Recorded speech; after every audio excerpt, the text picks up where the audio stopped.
On May 20th, 2025, Texas is set to carry out the execution of Matthew Lee Johnson, exactly 13 years to the day after the brutal crime that led to his death sentence. Whether by coincidence or intent, it's not the first time a death row inmate has faced execution on the anniversary of their crime, and it's happening twice this year. But today, our focus shifts to Texas, and to the final chapter in the case of Matthew Johnson.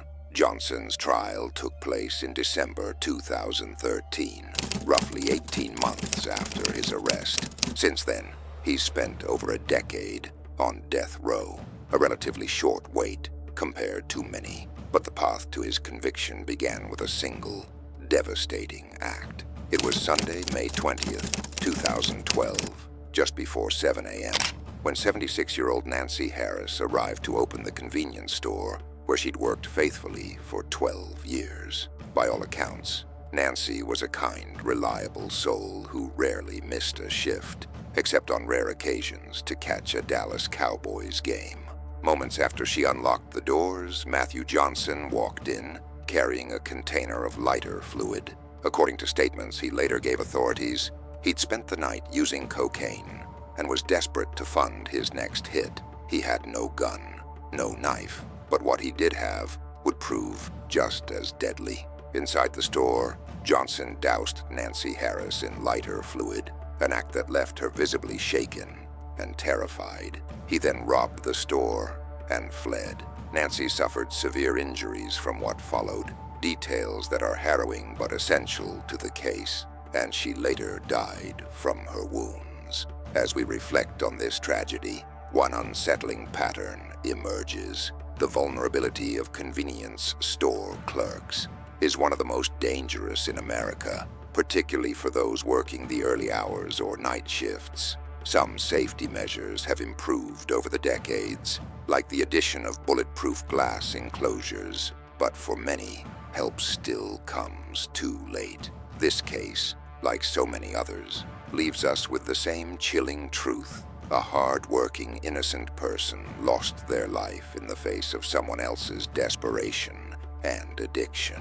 As the state of Texas prepares for Matthew Johnson's execution, we remember Nancy Harris not for how her life ended, but for the quiet strength she showed every morning she opened that store. She was someone's mother, grandmother, neighbor, a woman who worked hard and lived humbly until the very end.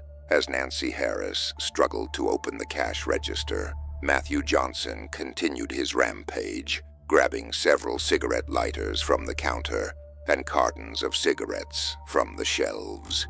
Then, in a chilling moment of cruelty, he removed Nancy's wedding ring, a personal and heartbreaking theft that added insult to injury. Once he secured the money, surveillance footage captured what happened next. Just out of the camera's view, a sudden burst of flames lit up the screen.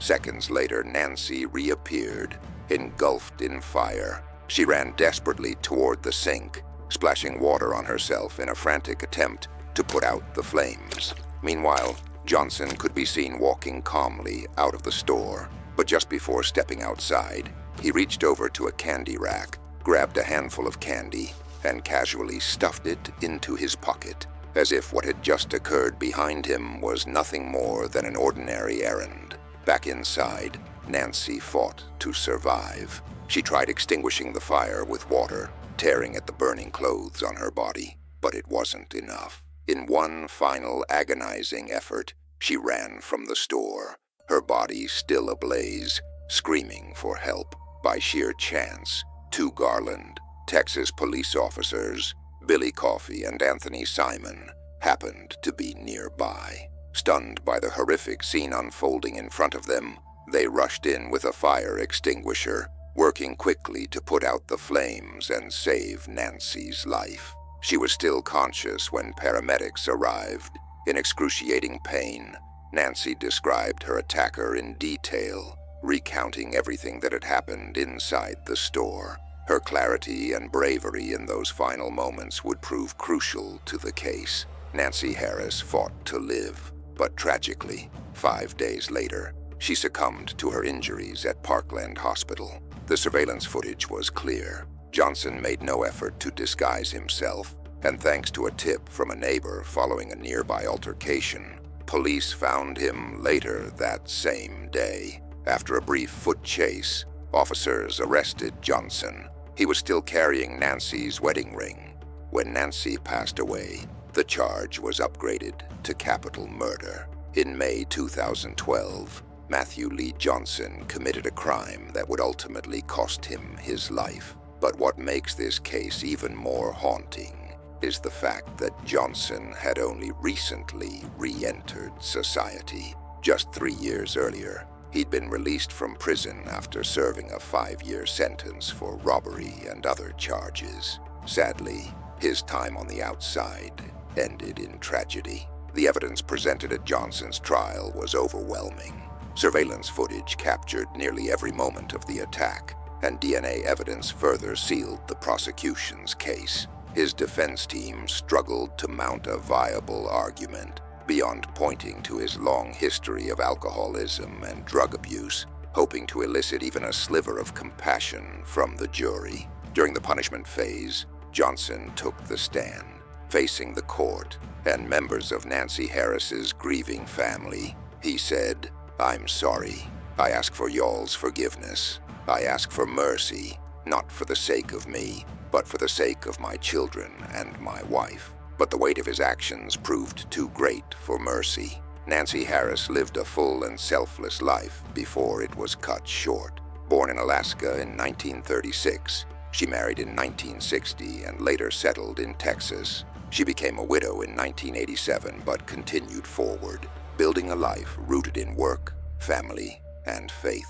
She had 3 grandchildren and 3 great-grandchildren, and for over a decade, she greeted customers each morning at the gas station where she worked, known and loved by all who crossed her path. Local reporters who spoke with regulars at the store said it was unanimous. Nancy was admired and deeply respected. She wasn't just a clerk. She was a warm smile, a kind word, and a familiar face in the community. As we look at this case, it's easy to focus on the horror of the crime, but beneath it lies a deeper societal issue. Time and time again, these stories are fueled by addiction, a force that wrecks lives and leaves devastation in its wake. And yet too often, that same addiction is used in courtrooms as an excuse, a plea for leniency. But does it truly justify the irreversible pain left behind? Nancy Harris deserved better. Her family deserved better.